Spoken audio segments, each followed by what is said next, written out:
The necessity for Mark Lawler's punishment has never been in question. You've already heard a lot about the night that resulted in so much loss that it's difficult to even think about. Murder is terrible. There's no way around it. Our hearts can't help but break for a tragedy like this, and the responsibility for that tragedy lies with one person, Mark Lawler. Now, with that responsibility comes great consequences for Mark. Now that the group of you has returned your guilty verdict, your next decision is of a very different kind. You're not here to decide whether anything excuses what Mark did. Nothing does. You are here, each of you, to decide between the two most serious penalties that our law allows. The first is to sentence Mark to spend the rest of his life in prison, or the other choice, a death sentence. The last part of this trial that we all just sat through was about the crime that Mark committed. This part is going to tell you a lot about the person who committed it. Back in jury selection, you were all asked a lot of questions, and maybe back then you wondered what that was about, whether it was really necessary. When you're looking at a person that's committed such a horrible act, I know it's not easy to put aside that normal human emotional response of anger and to truly be able to fairly judge that person's entire life. That challenge is exactly the reason that Judge Thatcher and all of the lawyers in this room went to such lengths to ensure that all of you on this jury are people who can put that emotion to the side now when you have to.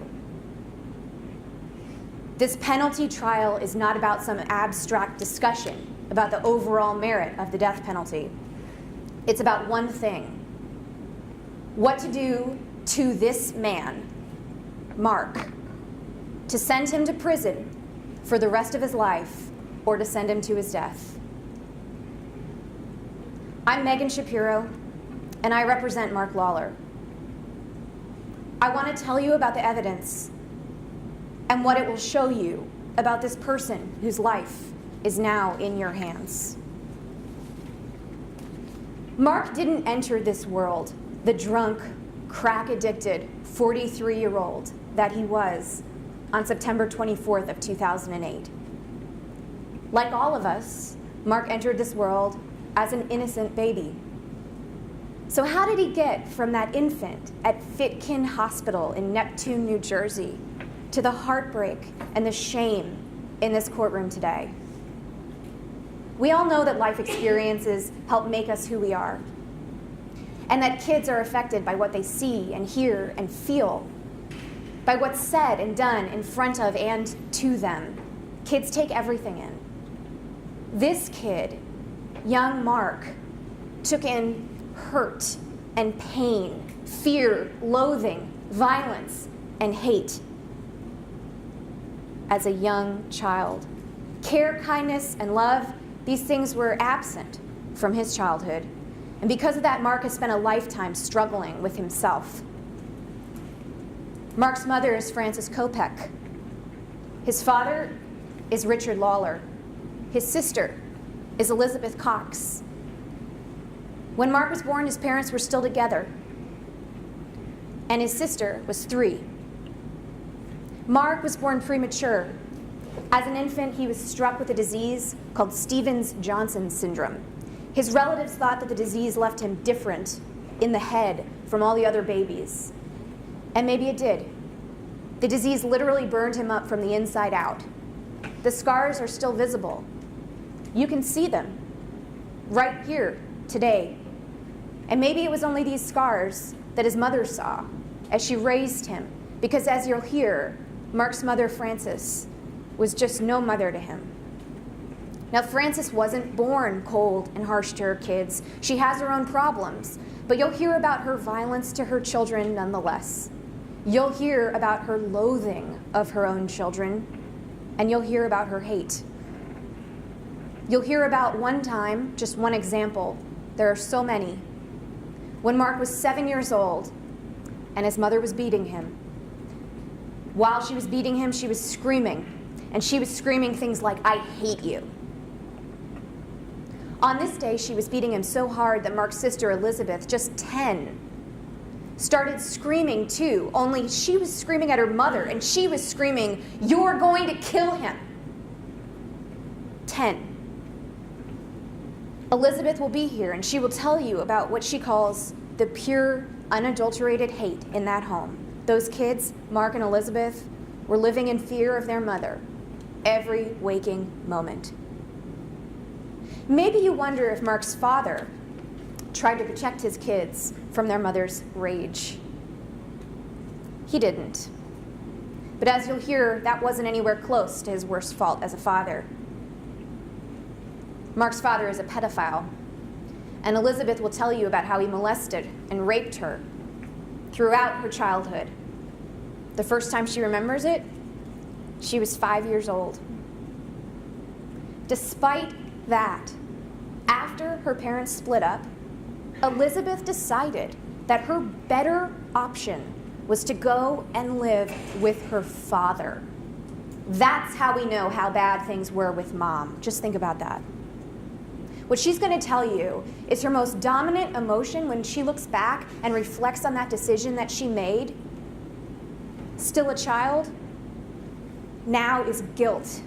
Guilt for abandoning her little brother and leaving him with their mother, because at this point, Mark's only 11. He's alone with his mother, and he is trapped in a living hell. Kids that are born to parents who can't or won't parent are vulnerable. We know this.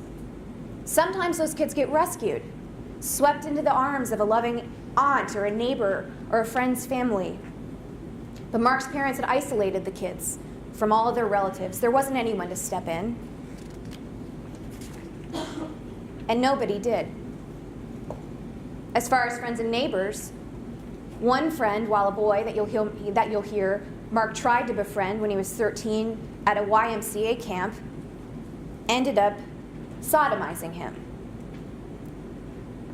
It's no wonder that Mark started drinking when he was 13 years old, because alcohol made all of that hurt go away.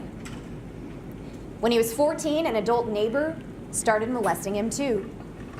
And that neighbor gave him marijuana, and he drank, and he smoked, and he tried to forget his entire life. At 14, eventually, worn down by his mother's beatings and his neighbor's abuse and his lack of friends and his lack of anyone, Mark tried to go and live with his father too. And I'm going to tell you what you're going to hear about the last time Mark ever saw that man. He was 16 then, and Elizabeth had moved back in with her father again out of desperation with a new baby, since she had nowhere else to go. She hoped it would be a safe place for her son, and she prayed that her father wouldn't touch her anymore, now that she was grown. But you'll hear about how one morning she woke up to find her father on top of her and saying unspeakable things. She pushed him off, and suddenly, 16-year-old Mark is there. He stands in between his sister and his father, and he yells at his father. He tries to intervene. And in return, Mark's father picks up a loaded shotgun, and with it, he marches Mark through the house, to the front door, out the front door, down the front steps, out into the snow. He orders him to strip off his clothes, saying, "Leave with what you came with, nothing." 16. It happens to be the day before Thanksgiving. Other families are gathering for the holiday, celebrating the joy, togetherness, and love. I know my family was. But Richard Lawler was standing in his doorway with a loaded shotgun pointed at his only son. And Mark did leave, and he did have nothing. Completely alone and homeless. He needed shelter, so he slept in cars. He needed food, and so into his life comes Sal. Sal owns a pizza shop, and Sal will give this boy food and a place to sleep in the storeroom of the shop. if this boy will let Sal do things to him that no adult should do to any child. And you'll hear about how this boy was damaged again and again and again, and the only way that he knows how to deal with pain like that is to try to erase it.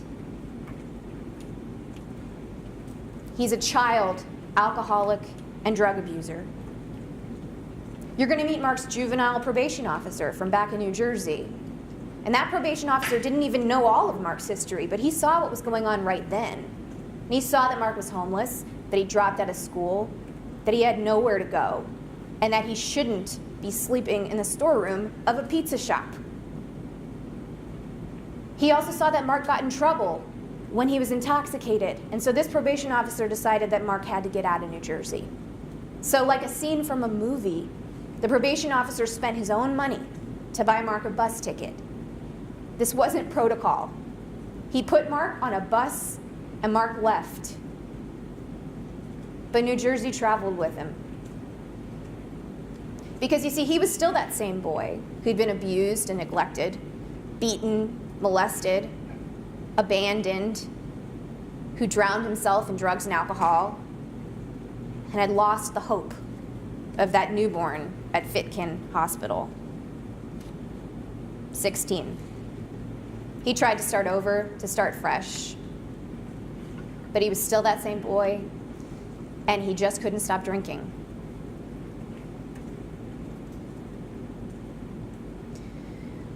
Mark does irrational and harmful things when he's intoxicated. When he's in prison, he doesn't have alcohol or drugs, so he doesn't do harmful and irrational things. He's never had any disciplinary problems behind bars. And as you'll see, he's spent a lot of time behind bars. But witnesses will be here to tell you about his good and responsible behavior there and that he was no threat. You've already heard about the aggravating factors, a legal consideration in this hearing about whether Mark will commit criminal acts of violence that would constitute a continuing serious threat to society, otherwise known as future dangerousness. At this point in the trial, when you're asked to decide whether there's any alternative to a death sentence, the evidence will be that Mark won't be a threat to anyone while he serves his life sentence. Now let me be clear. No one is going to stand here and tell you that Mark should be let out, free on the street with access to alcohol and drugs. Your guilty verdict ensures that he won't. Life means life. No parole, no release. Society will be protected by putting this damaged man away in a place where he can't be a threat to anyone. You're going to meet mental health professionals who are going to tell you things that you already know in your gut. That abuse and neglect harm not just the boy, but the man that he becomes. And that sobriety for an alcoholic and a drug addict is a worthy goal, but one that is destined to fall short if mental health is not treated equally and if you don't have any support. We're going to introduce you to people who've known Mark in good times and in bad, people who care for Mark, and people who Mark cares for, people who have hurt Mark, and people who Mark has hurt. You'll meet a forgiving victim of one of Mark's drunken acts, a woman who became a surrogate mother to him when he was 33 years old, a niece who loves her uncle dearly. You're going to meet Mark's real mother, and so many other people who know Mark or knew him in the past and who value his life. We're going to call upwards of 40 witnesses at this hearing, and you're going to meet every single one of them. You'll meet people who have seen him struggle with drug and alcohol, his addiction, and who then missed him deeply when he relapsed, because when those relapses happened, they lost a friend. They'll tell you that Mark acts just like somebody else when he's drinking. He doesn't act like the Mark we know and love. And you'll hear about how each time he relapsed, the relapses got worse and worse until the last time, that worst time, the time that resulted in Ginny Orange's murder. We all wish that Mark's relapsed, drug-altered self had never made it to Ginny's apartment that night. Nothing we say can change the fact that it did. And you're going to meet some very hurt people who knew Ginny, who need and deserve to tell you about their pain and about her life. Listening to them, it might feel natural to start weighing their loss and Ginny's vibrant and promising life against Mark Lawler's failed life. But the law makes it clear that's not your role. If that were your job, I think we all know there'd be no reason for any of us to be here. Like all people, Mark is a complicated person, and he has good and bad in him. And at the end of this, each of you will have the ability to lock the bad part of Mark away for good and throw away that key. The evidence will show you that our society doesn't need to execute the person. We don't need to take his life. We don't need to take him from all the people you'll meet who care about him, who see his redeeming qualities, and want him to remain a part of their lives, despite what he's done and despite the fact that he'll never get out of prison. You each said that you would be able to meaningfully consider a sentence of life without parole, for someone who's guilty, even of this kind of murder. Well, Mark is guilty of this murder, but I'm confident that you'll be able to see what the people who already know Mark see. When you look at what took him from that baby to that 7-year-old, to that 14-year-old, that 16-year-old, to the adult that he is here today, your understanding, your grace, and your human compassion will lead you to choose life instead of another death.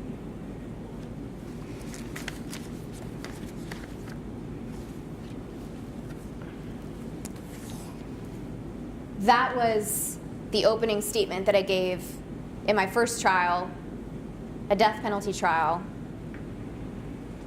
on behalf of my client, Mark Lawler. We had a lot of resources. We had investigators, mitigation specialists. We worked it up for 2 years or more. We worked with mental health professionals. The trial lasted 3 months. And I'll return to that in just a little bit.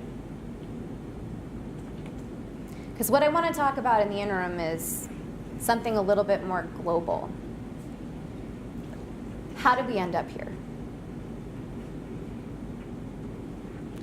Our country has a history of killing. Some people might take issue with some of that terminology, but they couldn't possibly with the lynchings that took place all over the country, and as you know, concentrated heavily in the South, and as I'll talk about again in a moment, concentrated extra heavily here in Caddo Parish. Those were killings. But we also had a state-sanctioned penalty of death, and that's been in our books, in the laws of the federal jurisprudence from the U.S. Supreme Court, in the laws from many states across the country at various times, and it's been upheld many times. But it's been struck down a number of times too.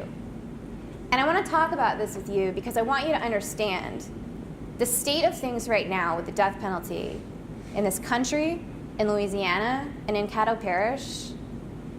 It's the status quo right now, and it might feel like it's been the status quo for a long time, but really in the grand scheme of things, this is hugely in flux. It's changed a dozen times. And when you look around and you read about what's happening right now, don't think for a second that this is static and that it couldn't change tomorrow. In 1972, a challenge was brought to the United States Supreme Court to declare the death penalty for every state in this country unconstitutional for once and for all. Back then, in the earlier part of the 20th century, there were a lot of problems with race and the death penalty. Jurors were frustrated that they didn't have the ability to give mercy to people when they wanted to, because most death penalty statutes mandated execution if someone was found guilty of murder. And so jurors in some states that were upset about the race part of that equation and how disproportionate those death sentences were coming down, and people in other parts of the country that were frustrated with their inability to exercise any discretion as jurors over what would happen to the people that they were judging, led to a huge decline in death sentences, almost to the point where by the end of the 60s, there were no executions happening whatsoever. That just happened naturally over time. So a challenge was brought to the US Supreme Court saying, you know what? We need to just get this off the books. This penalty is cruel and unusual. It's happening so sporadically, the country's turning away from it. Let's just be done with it. The US Supreme Court agreed in 1972 in a case called Furman versus Georgia. As with a lot of decisions from the US Supreme Court on the death penalty, they were not unanimous. And in fact, in this case, and several cases on the death penalty that followed it, there were actually 9 separate opinions. That means that every justice felt that they needed to express what they felt about the death penalty. That's how complicated this is. That's extraordinarily rare. It's possible that it's happened in other situations, in other cases, but I'm actually not aware of any. What I want to read to you is, for just a moment, why they decided in Furman versus Georgia that the death penalty was cruel and unusual. This is an opinion written by Justice Potter Stewart. It was joined by some other justices. And what he wrote is, these death sentences are cruel and unusual in the same way that being struck by lightning is cruel and unusual. For of all the people convicted of rapes and murders, and at that time, you could get the death penalty for rape. In fact, that remained the case until 1980. For all the people convicted of rapes and murders, many just as reprehensible as these, the cases they were considering before them, the petitioners are among the capriciously selected, random handful upon whom the sentence of death has in fact been imposed.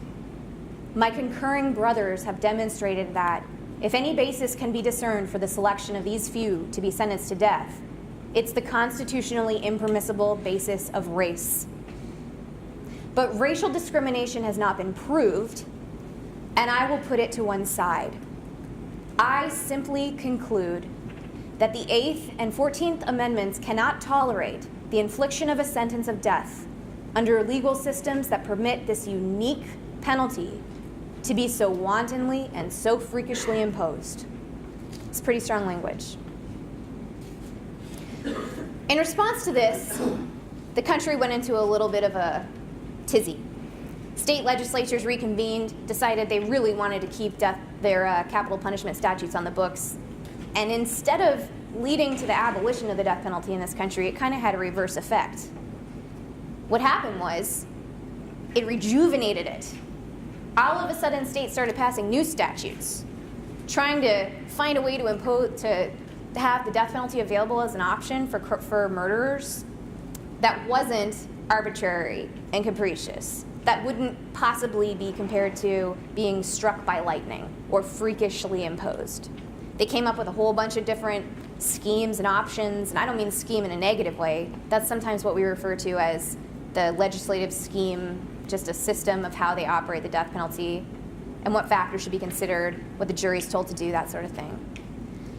In 1976, a bunch of these cases went back to the US Supreme Court, and the US Supreme Court was asked once again to find that, well, the states have tried, but it's still not good enough, it's still arbitrary, it's still unfair. Uphold Furman, stick to your guns, get this over with once and for all.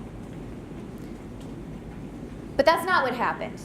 And instead what happened is the court started engaging in this nitpicking, technical shaping of how the death penalty could be constitutionally imposed in this country.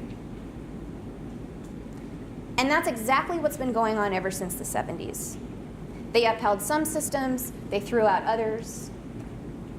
And over time, They've thrown out additional systems. In fact, just this past year, they threw out a system in Florida, declared it totally unconstitutional, but that system had been operating and executing a lot of people since the 70s. This is an ongoing process, and it's not very fast. Still, it comes up over and over again from the Supreme Court that after tinkering with these death penalty systems and trying to force the states to do it in a way that can be fair, that isn't racist, that's not geographically disproportionate, that's not cruel, one by one, justices start peeling off and deciding on their own that they've just had it. They've been trying for too long. The states have had their chance, and it's just clearly not going to work. In 1994, Justice Blackmun wrote a really strong opinion in which he said he will no longer tinker with the machinery of death. And that was it for him. He dissented from every single capital appeal that came to the US Supreme Court after that. And he wasn't alone. Thurgood Marshall did the same thing, even before him, and a couple other justices too. More recently, this trend continues to build. Justice Ginsburg, not in an opinion, but in a statement towards the end of 2014, said the following. Last year, I think 43 of the states of the United States had no executions. Only 7 did. And the executions that took place tended to be concentrated in certain counties, in certain states. So the idea that luck of the draw, if you happen to commit a crime in one county in Louisiana, the chances that you would get the death penalty are very high. On the other hand, if you commit the same deed in Minnesota, the chances that you would get the death penalty are almost nil. So that was another one of the considerations that had become clear to me as the years went on. In June of 2015, Justice Breyer suggested that the death penalty might be close to its ultimate demise. He wrote, "Rather than try to patch up the death penalty's legal wounds one at a time, I would ask for a full briefing on a more basic question, whether the death penalty violates the Constitution." That's an open invitation for defense lawyers like me and any of you that should end up finding yourself in this line of work one day to continue bringing these challenges. This is not a foregone conclusion. This is not a static. Justice Stevens, before he left the court, back in 2008, wrote a very strong dissent. It was a concurrence, but he railed against the death penalty and cataloged all of its errors, its racial disproportionality, cases of innocence, high error rates and reversals, on and on. That case is Bays versus Reese, and I won't spend the time to read excerpts to you from it, but it's definitely worth a read if you have an interest in this subject.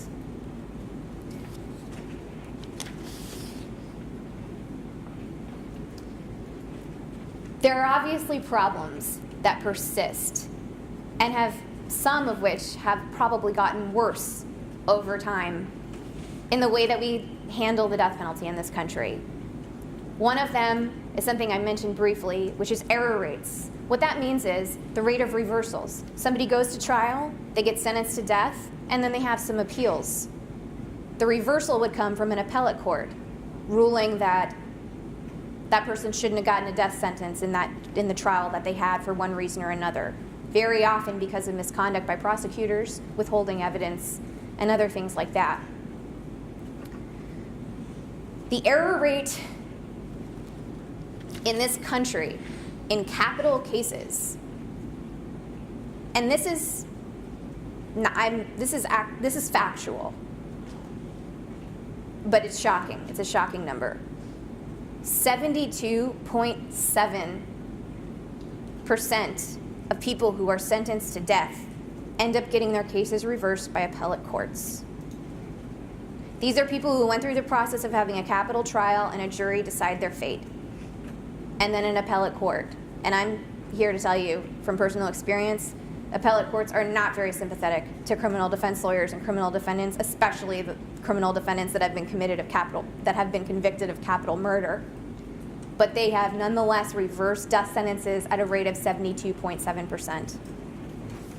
Another major problem is something that a lot of people don't know about, but it's extremely important.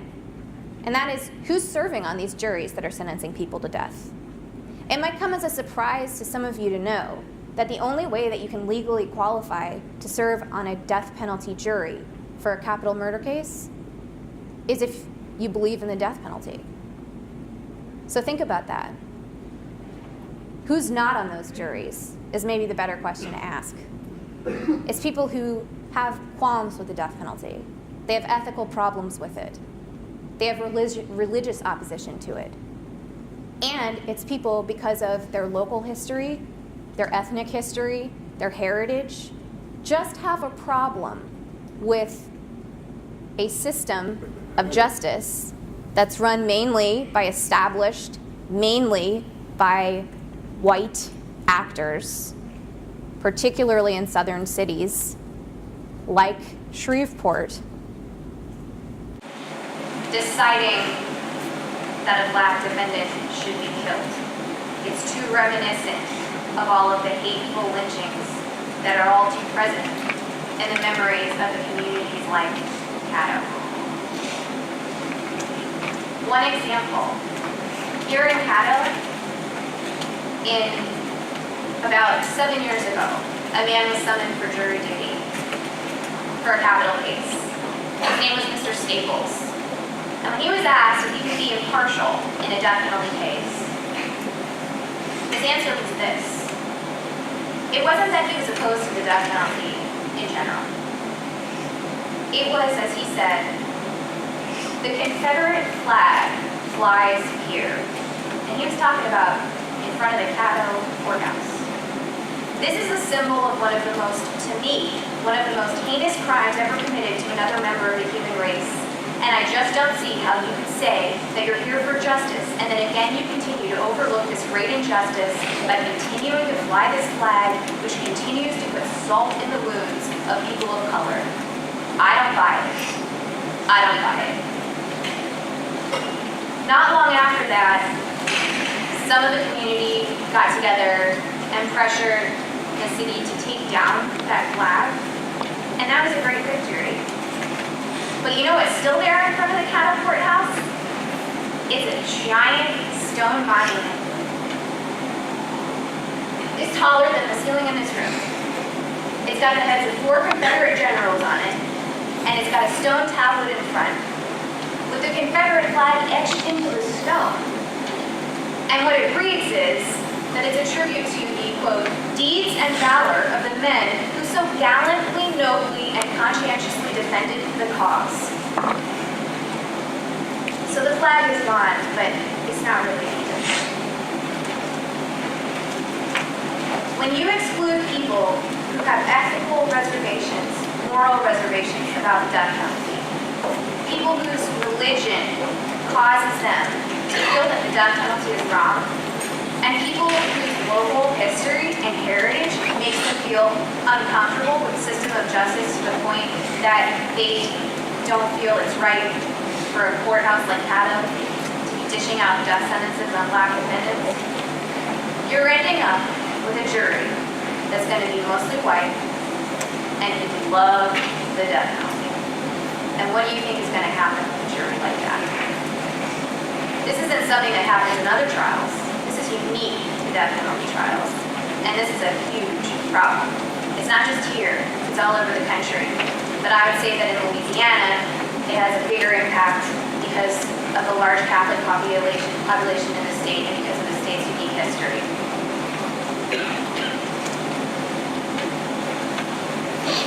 We've talked some about racial disparities and about regional disparities. And I want to mention real briefly that another huge problem with the death penalty is the image that it casts on us with the international community.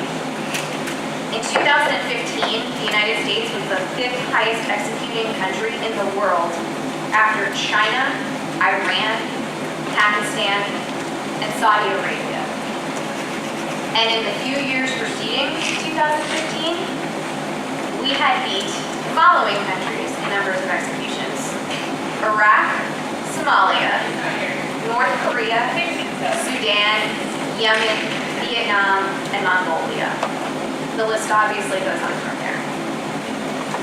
There are numerous treaties and UN resolutions calling for the abolition of the death penalty, all of which the United States has refused to sign on to. We cling to it despite the embarrassment that it causes us worldwide. Now, I know that I don't have very much time left, so I want to say something real briefly about why I decided to come here and why I made Caddo in particular. And then hopefully there will be just a few minutes left for some questions, and I'm happy to hang around for as long as people want to talk. This may come as no surprise, but the South is the biggest executing bloc in the country by far. Since the 70s, there have been 1,437 executions nationwide. And the South, not including Texas, was responsible for 1,170 of those, almost all of them. I told you about that reversal rate of death sentences nationwide, 72-point-something%. You know what it is in Louisiana? It's 81.2%. What that means is that 4 out of every 5 death sentences handed down in the state ends up getting reversed by appellate courts. And I cannot emphasize this enough. The appellate courts are not raring to throw out death sentences in this state, anywhere, but particularly here. So that really says something. What this also means, well, I already mentioned the stats on exonerations, but there have been 10 exonerations off of Louisiana's death row. What that means is people who were completely innocent and were sentenced to death made it through almost all of their appeals, if not all of their appeals, and were on death's door before something miraculously intervened, caused their innocence to be proven, and they were released and their charges were dismissed for the most part, or something else was worked out. But what this number represents is people whose innocence is not now in question. Glenn Ford, the last person to be exonerated from death row here, spent 30 years on death row before that happened. For every 3 executions in this state, 1 of them has been reversed or totally exonerated. I don't know what else could amount to arbitrariness in the application of the death penalty in this state. But we've still got 81 people on death row. We do. And there's a huge racial disparity here. Chris mentioned some of this. The odds of getting a death sentence in this state are 97% higher if the victim was white than if the victim was black. And if you're a black man charged with murder, you are 30 times more likely to be sentenced to death if the victim of the murder was a white woman rather than a black man. All of these numbers don't make it completely obvious why I decided to come to Louisiana and to Caddo. I'll just throw this in. This was the last Confederate capital. The Northern Army never reached this place. And after the Civil War was over, Caddo fought Reconstruction, and it fought it hard. That's why we're number 2 in the number of lynchings of people of color after the Civil War. There's no escaping that there's a link between that history and all of the problems that I've outlined for you today in the way we administer the death penalty, although it's a more formal administration at this time. I will mention one more thing. The death penalty is in decline. I talked to you about some of the changes in the justices on the U.S. Supreme Court over the years, but it's not just them. Although in this country we still have almost 3,000 people on death row, this year is the lowest number of people sentenced to death yet since the 70s. In 2015, only 15 people nationwide were sentenced to death. I'm sorry, only 15 people were executed and only 72 sentenced to death. And those executions only occurred in 6 states, the majority only in 3. Pretty arbitrary if you ask me. And it's also interesting, you can see the change. If you look back to as recently as the late 90s, as many as 98 people a year were being executed by a lot more states. So change is happening. In Louisiana, there's only been 1 execution since 2002. And right now, all executions are on hold until at least 2018 because of federal litigation over the method of execution. In the 90s, in Louisiana, we were looking at about 10 executions annually. But in the last 10 years, less than 5. And for the time being, right now, we're looking at 0. So I said I was going to come back to Mark's trial. And if I had more time, I'd like to read to you the final sentencing argument that I made in that trial to the judge after the jury came back with a death sentence for Mark, and I had to stand there and plead with the judge to reverse their death sentence and give Mark life. When the jury came back and sentenced Mark to death, multiple members of the jury were in tears. The judge's clerk was handed the verdict, and while she read it, she started crying. My client, Mark, stood there next to me bravely. And he looked over at the jurors who were crying, and at one in particular who was just uncontrollably sobbing. And he mouthed to her, "It's okay." That night when I went to go see him at the jail, I've never been in a situation like this before, and I was a very young lawyer, and I was terrified. And you know what he did? You know what he said? The first words out of his mouth were, "Are you okay?" He was worried about me. And he was grateful for what we've done. This is a man who is, and still is, wrapped by the remorse for the harm that he caused. And he's almost done with all of his appeals. And he'll probably be executed. And after all of that, I'm in touch with him. And I consider him a friend now. And I have no hesitation about telling you that. He's a human being, and I came to know him. And I would be very sad when he's executed. As with his family, he's reconnected with a lot of them. He's grown a lot in prison. And I'll tell you, no good is going to come from the execution of this man. And it's absolutely not necessary in this day and age of high security prisons. Mark plans to be cremated. His mother and stepfather visit him once a month.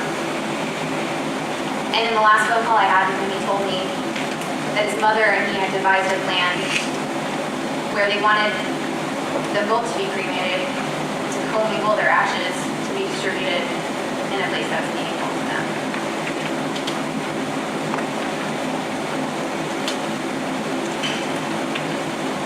I know that some of you have to go, but I'm happy to take any questions about anything that has to do with death penalty.